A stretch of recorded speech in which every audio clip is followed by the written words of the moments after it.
s'ils veulent se vacciner, parce que ça c'est quasiment un autre débat. Ça peut être obligatoire. La vaccination contre vous la vous rendez variole. compte le risque qu'on prend ? On n'a aucun recul. On n'a aucun recul sur ce vaccin. La vaccination contre la variole était obligatoire et c'était illégal de ne pas se vacciner. On peut imaginer qu'on rende pour les personnes âgées la vaccination obligatoire quand le vaccin. Moi, je peux vous dire qu'un vaccin en janvier, moi, j'y vais pas. Hein. Mais moi, je n'y vais pas. Je n'ai pas confiance. Mais personne. Je n'ai pas confiance. Il y a zéro recul. Personne n'a proposé de vacciner les gens de votre âge. Non, mais d'accord, mais même plus âgés. Moi, j'enverrai pas mes parents se faire vacciner en janvier. Moi, je ferai vacciner ma maman. Mais comment vous pouvez sur le champ. Comment vous pouvez être certain d'un vaccin dont on n'a aucun recul? Si l'on sort le vaccin raisonnablement et pas comme. Mais en janvier, vous parlez de janvier, vous rendez compte ? On aura. Le scientifique, c'est Jean-Marc Morand. Non, mais c'est mon avis. Je suis désolé, c'est pas.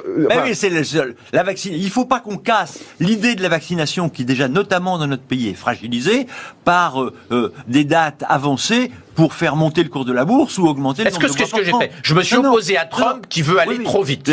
Mais après, vous parlez de janvier, c'est 2 mois après, excusez-moi. Ce que je veux dire, c'est que... Ça, on joue un peu sur les mots. Non, mais il faut sortir le vaccin le jour où il sera prêt. On a vu que la semaine dernière, il y a eu un accident sur le laboratoire d'AstraZeneca, sur le vaccin d'AstraZeneca, et AstraZeneca a arrêté les tests. C'est bien. On ne sait pas encore si c'est un effet secondaire du vaccin d'AstraZeneca ou si la personne a eu une maladie indépendamment. Mais vous vous rendez compte qu'en janvier, on n'aura aucun recul, en février ou en mars, on n'aura aucun recul sur un vaccin. Moi, je peux vous dire, mes parents ne seront pas vaccinés. Jean-Marc, excusez-moi.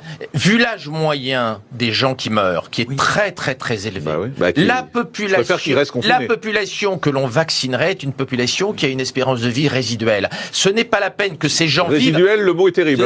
Excusez-moi de dire ça à la télé. J'ai 73 ans, j'ai parlé des gens au-dessus de 80 ans, j'ai pas parlé de toi et de... Le mot résiduel est violent. C'est une réalité médicale. Donc, attendez.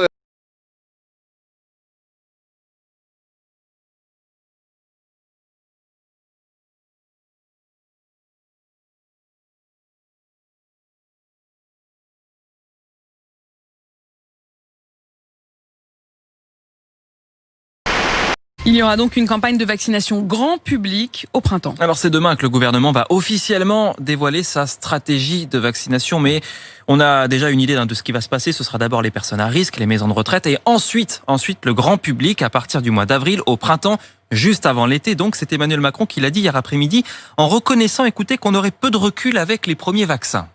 Il y aura une première campagne de vaccination qui, elle, sera très ciblée, avec des vaccins de première génération sur lesquels on a peu de recul et qu'on va plutôt réserver sur en tout cas les publics les plus sensibles.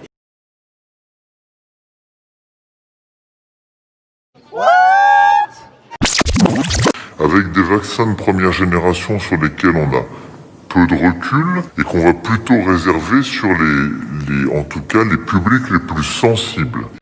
Et on aura vraisemblablement une deuxième vague de vaccination qui s'ouvrira quelque part entre avril et juin, qui elle sera plus large et plus grand public et qui ira vers une stratégie de vaccination du plus grand nombre. J'ai pu dire il y a quelques jours aux Françaises et aux Français que nous n'aurons pas une stratégie de vaccination obligatoire, mais qu'on cherchera à vacciner le plus grand nombre par une stratégie de conviction et de transparence.